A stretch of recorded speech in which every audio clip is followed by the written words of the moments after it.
Hi everyone, welcome to Current Events Articles in Psychology.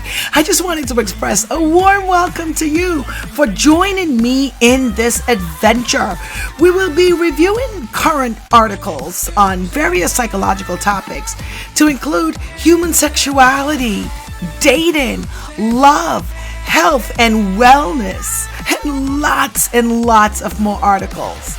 Anyway, but the best part is we are going to learn how to interpret each topic using the main perspectives in psychology, such as the behavioral model and the cognitive model, the socio-cultural model, and so on and so on.